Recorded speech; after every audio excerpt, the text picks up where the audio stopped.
The cry had no mercy.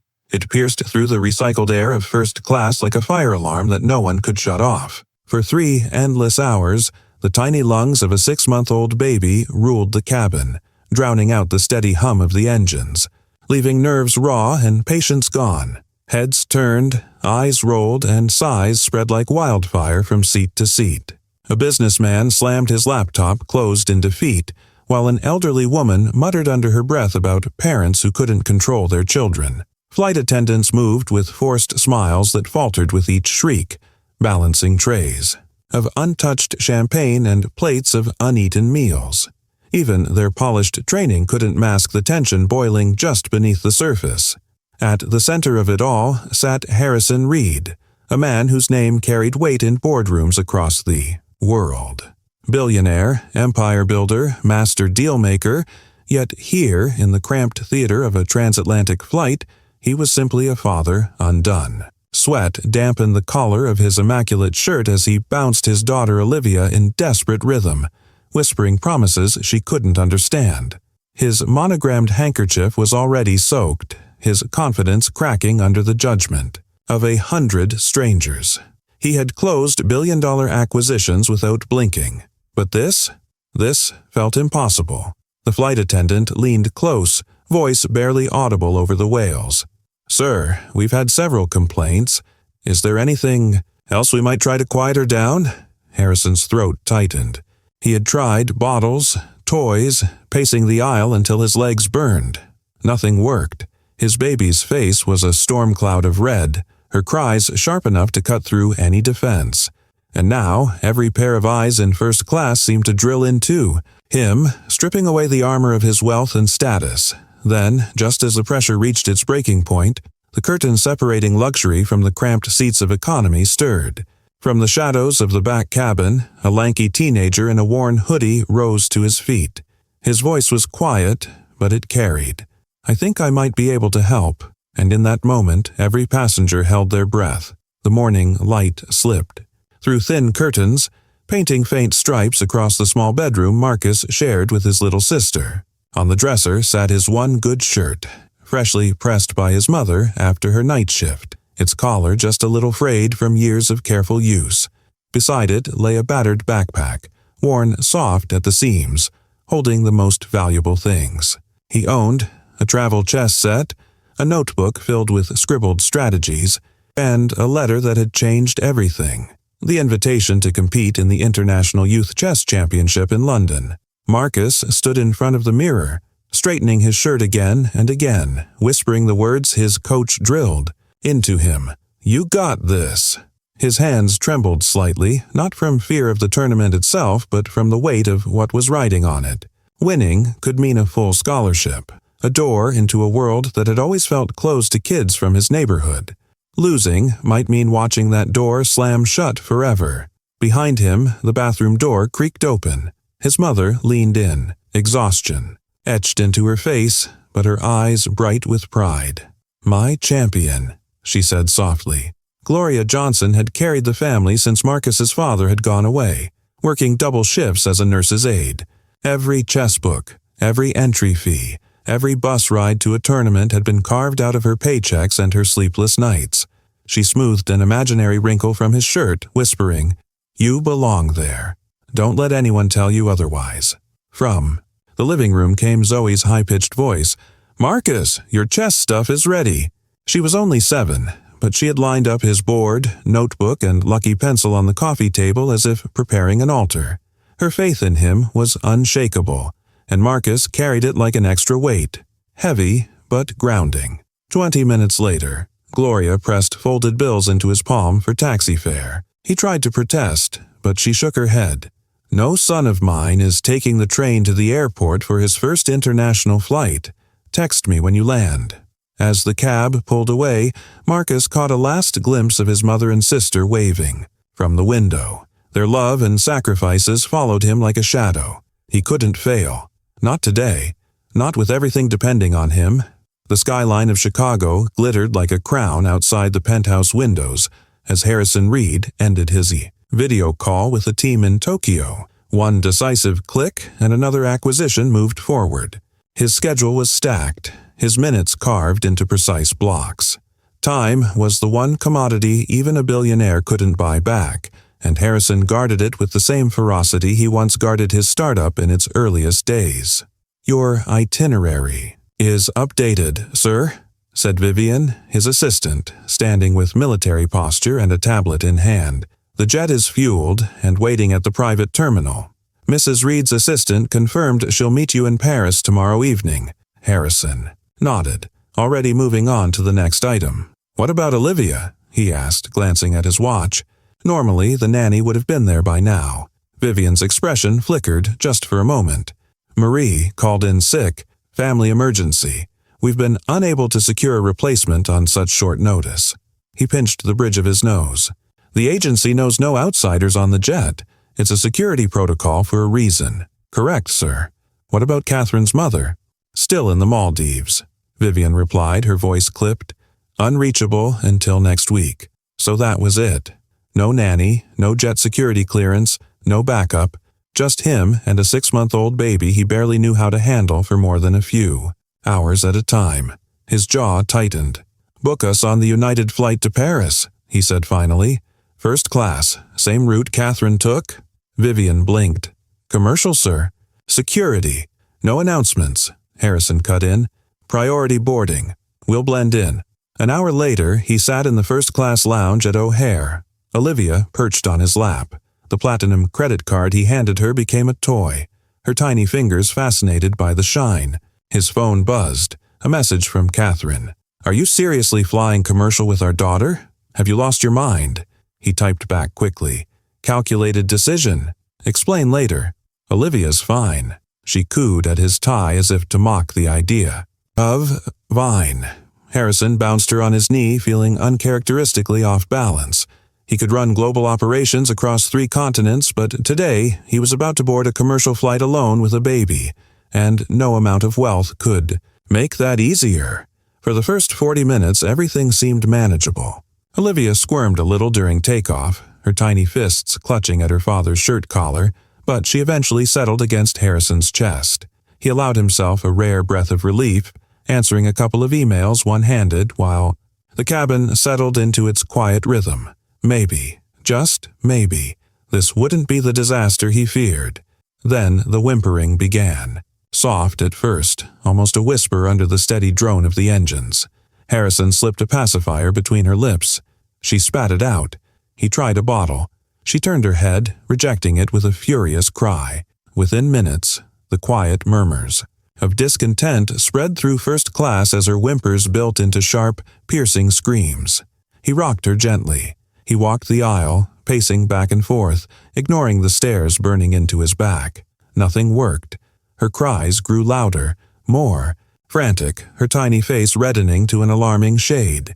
Harrison's pulse raced with every shriek, each one reminding him how powerless he was in this moment. A businessman across the aisle closed his laptop with a sharp snap, shoving noise-canceling headphones over his ears. An elderly woman muttered something about parents these days. Flight attendants exchanged weary glances as they hurried past, trays rattling, forced smiles slipping under the weight of Olivia's relentless wails. By the second hour, the air in first class was thick with tension. Harrison could feel it pressing on him from every side. The judgment, the irritation, the silent accusations that even a billionaire couldn't quiet his own child. He tried bouncing Olivia faster, slower, humming tunelessly under his breath. Desperation etched lines into his normally sharp, composed features.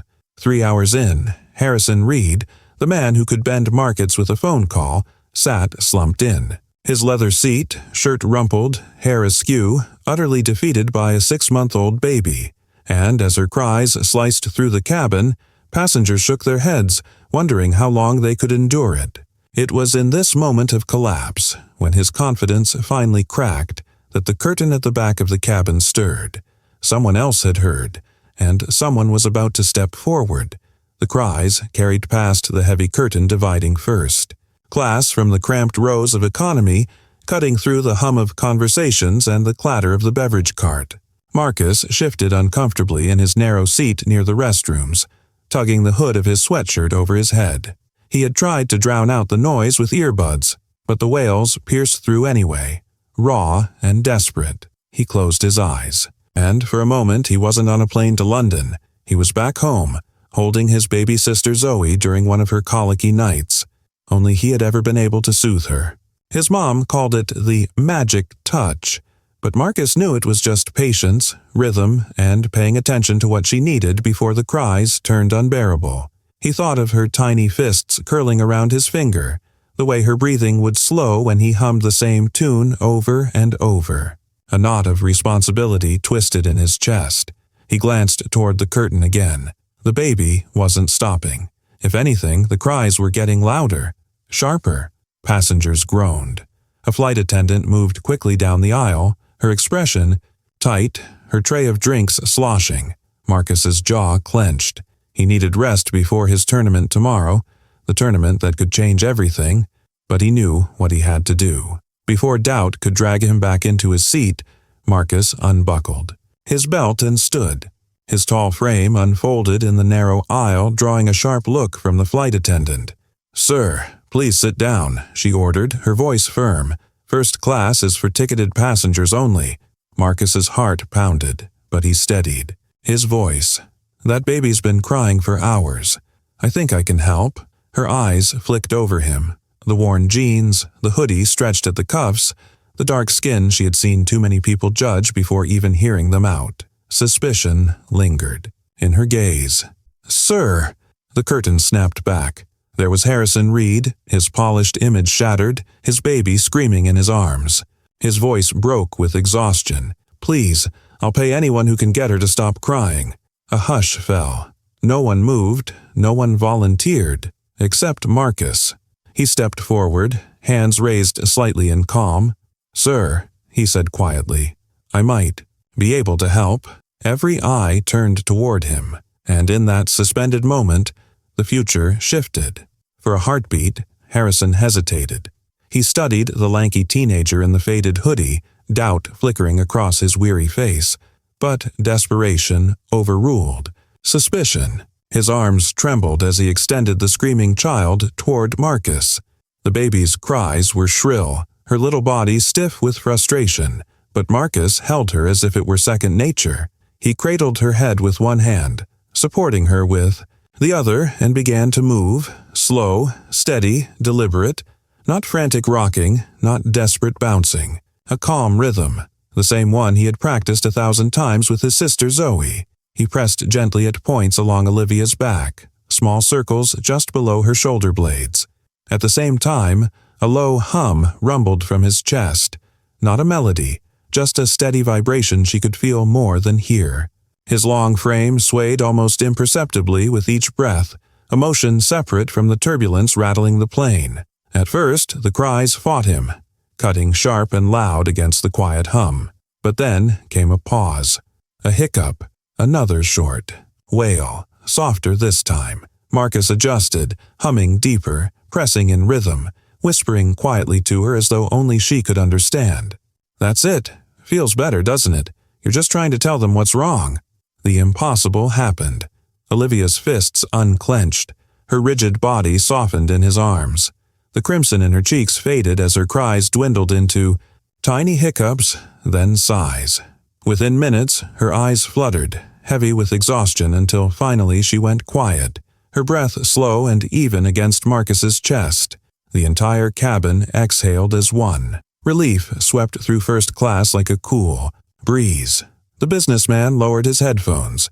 The elderly woman, still pursing her lips, said nothing more. Even the flight attendants froze, wide-eyed, as though they'd just witnessed a magic trick. Harrison stared, mouth slightly open. How did you do that?" Marcus gently shifted Olivia back into his father's arms.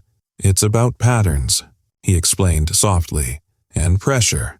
Babies can't tell you what they feel. Sometimes all they need is rhythm, a little help to release the tension." Harrison looked down at his daughter, now dozing peacefully against his chest, then back at Marcus with something new in his eyes. Not suspicion, not doubt, respect. Harrison adjusted Olivia in his arms, still marveling at her calm breathing. For the first time since takeoff, the weight pressing on his chest seemed to ease. He looked back at Marcus, really seeing him now. Not just a boy in a hoodie, but the one person on the plane who had done what no one else could. "You've saved everyone here from a nervous breakdown," Harrison said quietly. Then, after a pause, "Join me up front. It's the least I can do." Marcus blinked, caught off guard. He glanced back toward the economy cabin where his backpack sat tucked under the seat. "My bag? I'll have it brought up," Harrison interrupted, nodding to a flight attendant. Her earlier suspicion was gone, replaced by a brisk eagerness. She hurried off, and when she returned, she placed Marcus's worn backpack beside the empty leather seat next to Harrison with respect. That hadn't been there before. Marcus sat down slowly, sinking into cushions softer than any chair in his apartment. The wide space, the polished wood trim, the quiet hum of attentive service, it was another world entirely. Just hours ago, his mother had scraped together taxi fare so he wouldn't have to ride the train to the airport.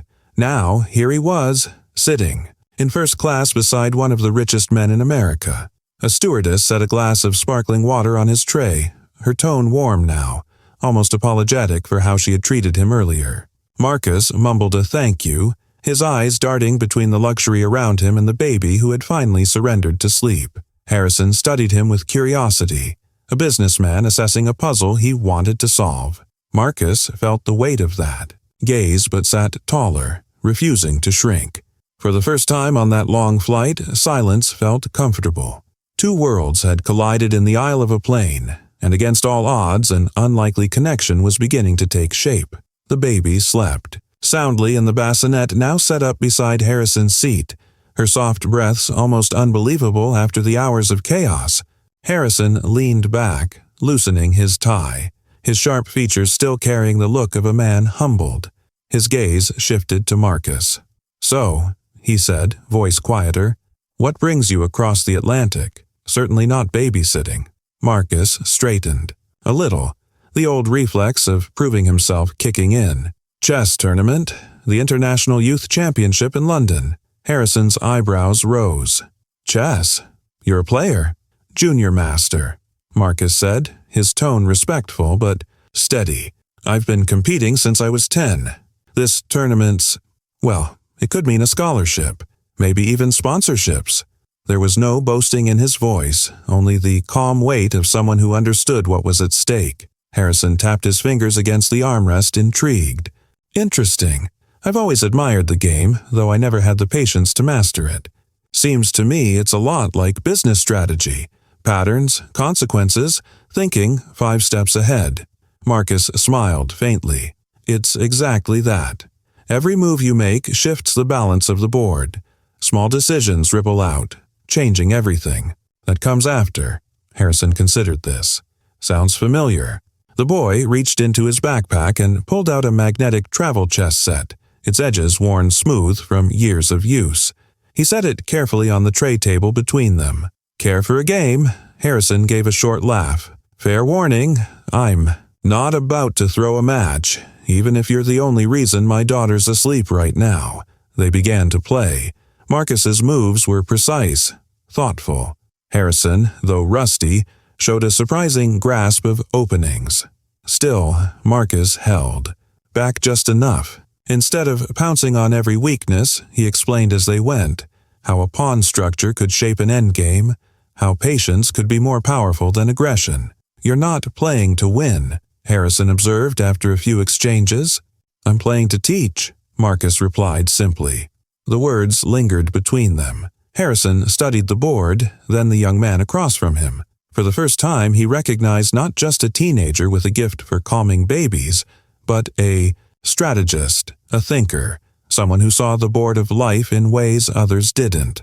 The wheels hit the runway at Charles de Gaulle with a jolt, and the cabin filled with the familiar shuffle of passengers preparing to disembark. Olivia stirred but didn't cry, a small miracle Harrison credited entirely to the teenager sitting beside him. At the private terminal, Catherine Reed was waiting, polished, poised, her sharp heels clicking against the floor. She greeted her husband with a quick kiss on the cheek, her arms moving instinctively to take Olivia. Then her eyes landed on Marcus. "And who is this?" she asked, brows lifting slightly. Harrison explained in clipped but respectful tones, recounting how Marcus had stepped in when no one else could. Catherine's skepticism softened as she glanced down at her daughter, who cooed contentedly in her arms. "You managed the whole flight without a meltdown?" she said, genuinely impressed. "That's miraculous." Marcus shifted awkwardly under her gaze, shouldering his backpack. "I was just glad to help," he said. Harrison clapped a hand on his shoulder. "And more than that, he's headed to London for a chess tournament. We'll be hearing more about him, I'm sure." A car was waiting for the Reeds, but Harrison had arranged for Marcus to be dropped at the station. As the town car pulled up to Gare du Nord, Marcus thanked him again, gripping his backpack straps tightly. "Good luck," Harrison said. "Keep me updated." On the Eurostar, as the French countryside blurred past, Marcus checked his phone. A new message lit the screen. "This is Harrison Reed. Just wanted to wish you luck tomorrow. Olivia says thanks." Again, Marcus couldn't help but smile. He typed back quickly, "Thank you, sir. Tell her she's a natural traveler now." The reply came almost instantly. "Only because of you. Let me know how the tournament goes." And just like that, two very different journeys continued, one in the glittering world of Paris, the other in the focused halls of London, but now connected by a single thread neither could ignore. The tournament hall in London buzzed with quiet intensity. Players hunched over boards, coaches whispered last-minute advice, and the sound of clocks clicking filled the air like a heartbeat. Marcus adjusted the cuffs of his one good shirt and sat across from his first opponent, Dmitry Vulov, a Russian prodigy whose aggressive style had made him feared in Europe. The game began like a storm. Dmitry launched into his opening with speed and confidence, his pieces lunging forward with the force of someone who wanted to overwhelm. Marcus, however, had seen this before. He leaned back, breathing steady, letting the attacks come. He defended patiently, resisting the urge to counter too soon. For nearly 3 hours, Dmitry pressed forward, searching for a crack. But patience was Marcus's secret weapon, the same patience he had used on a crying baby miles above the Atlantic. He waited until Dmitry overextended, then struck with precision. A series of quiet, disciplined moves dismantled the Russian's offense, leaving him vulnerable. At move 41, Dmitry tipped his king in resignation. Day 1. Victory. Day 2 brought the semifinals, and with them, a familiar name, Lawrence Kingsley. Son of a senator, American junior champion, and Marcus's longtime rival. Their last encounter had ended in bitterness, Lawrence's father accusing officials of bias after Marcus's win. Lawrence smirked as they shook hands. "All by yourself. Today? No entourage from the south side?" Marcus met his eyes evenly. "I think more clearly without distractions." The opening was fierce. Lawrence played white, pushing for control with his trademark Sicilian variation. For 2 hours, the board crackled with tension. Lawrence leaned in with quiet taunts. Nervous yet? But Marcus refused to flinch. He remembered what he had told Harrison on the plane. Tension transfers. If he stayed calm, he could outlast the storm. And then it came. The same overextension Lawrence had made a year earlier in another tournament. Marcus recognized the pattern instantly, almost as if it had been waiting for him. His counterattack unfolded with surgical precision, and within 20 minutes, Lawrence was trapped. "Good game," Marcus said, extending his hand. Lawrence hesitated, then gripped it tightly, muttering, "Not luck this time, huh?" "Not luck," Marcus replied. "Patterns." The crowd buzzed as Marcus advanced to the final. Day 3 dawned with an air of anticipation. His opponent, Erich Zimmermann, the German champion, a player renowned for his iron discipline and flawless technique. The match was scheduled for up to 5 hours, a battle of endurance as much as intellect. Zimmermann opened with the Queen's Gambit, slow and strategic. Marcus mirrored his pace, careful, deliberate, unwilling to give an inch. For 2 hours, neither side gained ground.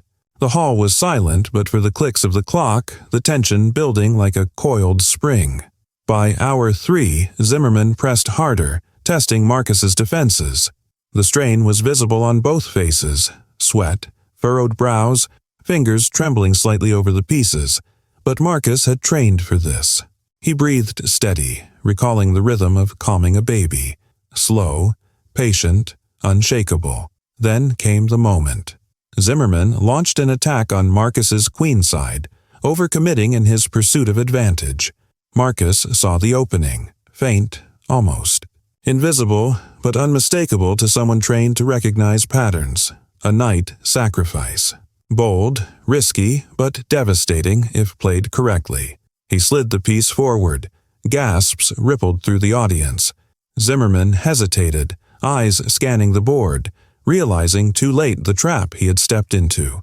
Within 10 moves, Marcus had transformed the position into a winning endgame. Zimmerman extended his hand, his German accent clipped but respectful.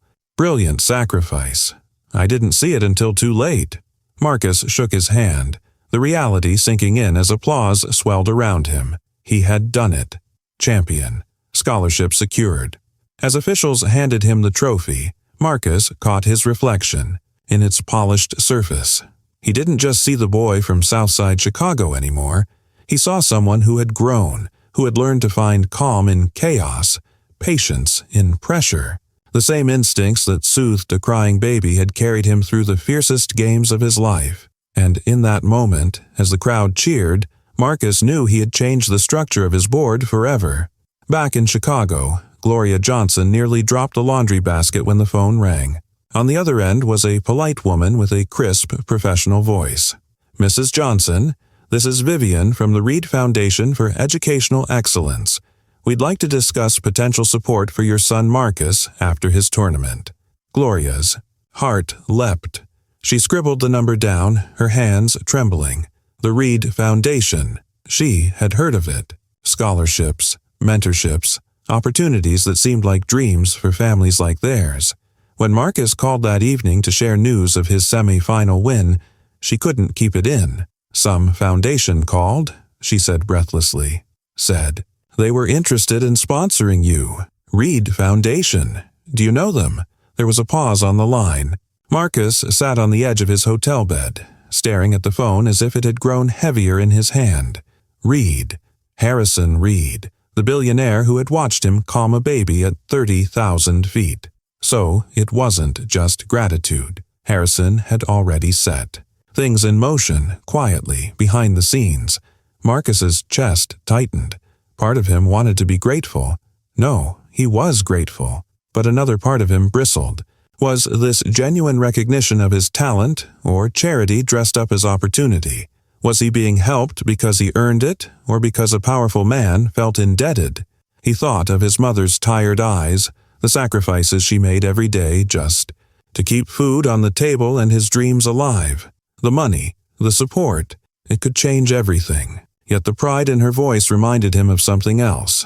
She had always taught him to stand on his own, to prove his worth. "I'll look into it," Marcus told her, keeping his voice steady. "But Mom, I need to make sure it's the right thing. I don't want to be anyone's charity case." Gloria was quiet for a moment, then said softly, "Marcus, opportunities don't always come dressed the way we expect. What matters is what you do with them." As he set the phone down, Marcus stared at the tournament trophy gleaming on the desk. His victory was real, his talent undeniable. But now another game had begun, one that would test not just his skill, but his judgment about which moves to make and which to refuse. Paris felt like another planet compared to Marcus's life back home. The suite at the Hotel George V was bigger than his entire apartment, with marble floors and fresh flowers that seemed too perfect to touch. At breakfast, Olivia squealed with delight when she saw him, as if she remembered exactly who had brought her piece on the flight. Harrison and Catherine were different here, softened somehow. They watched closely as Marcus showed them the same simple techniques he had learned with Zoe. Gentle pressure on the back, slow rocking in rhythm with breath, staying calm so the baby could mirror it. Harrison's hands were clumsy at first, his movements stiff, but he tried with a seriousness that Marcus found surprising. Catherine, polished and confident in every social setting, grew quiet as she practiced, humbled by how easily the teenager could read their daughter's needs. In the evenings, when Harrison was free from meetings, they explored small parts of Paris together. Marcus tasted fresh croissants that melted in his mouth, saw the Eiffel Tower glow against the night sky, and walked through museums he'd only ever read about. Yet even surrounded by such luxury, he never forgot why he was there: to help Olivia to stay grounded. One evening, Harrison leaned against the balcony railing, looking out over the city lights. "You know, Marcus," he said, "what you showed us, it's bigger than just babies. It's wisdom that comes from experience, from places most of us never look. I want to build a program through the foundation, something to recognize and share that kind of knowledge." Marcus was stunned. His family's simple way of surviving had sparked an idea that might change lives far beyond his own. For the first time, he realized this wasn't just about him anymore. It was about building bridges no one else had thought to build. On Marcus's last morning in Paris, the Reed family gathered in their penthouse suite for breakfast. Olivia clapped her tiny hands when he entered as if she knew this was goodbye. Catherine, elegant as always, set a small silver-wrapped box on the table and slid it toward him. "A token of our gratitude," she said softly. Marcus opened it carefully. Inside lay a chess set unlike anything he had ever seen, pieces carved from jade and rose quartz, the board inlaid with mother-of-pearl and ebony. A handwritten card rested on top. "For the champion who showed us that the most valuable moves are the ones that change the whole board. With gratitude, Harrison, Catherine, and Olivia Reed." The words struck him harder than he expected. His throat tightened as he closed the box, promising himself he would protect it like the treasure it was. At the airport, the goodbye was simple but sincere. Harrison shook his hand firmly, no longer just as a businessman, but as someone who respected him as an equal. Catherine hugged him lightly, surprising Marcus with her warmth, and Olivia reached for him one last time, gurgling happily before settling back in her father's arms. On the flight home to Chicago, Marcus stared out the window as the clouds drifted below. He thought about the journey, how a baby's cry had pulled him into the orbit of one of the wealthiest families in the world, how a simple act of stepping forward had redrawn the lines of his future. His phone buzzed as the plane neared landing. A message from Harrison lit the screen. "Safe travels, Marcus. Remember, this is only the first move." Marcus smiled, leaning back in his seat. The chess set was tucked safely in his bag, the scholarship secured, the foundation's offer waiting. But more than that, he carried home something larger, the understanding that connections mattered as much as victories. That respect could be earned across any divide, and that sometimes the quietest move could reshape the entire game. In chess, the strongest moves weren't always the flashiest attacks. They were the ones that built bridges, connected pieces, and changed the structure of the board forever. And in life, Marcus realized, it was the same. The best moves weren't about crushing an opponent or standing alone. They were about reaching across divides, finding patterns in chaos, and creating possibilities where none existed before.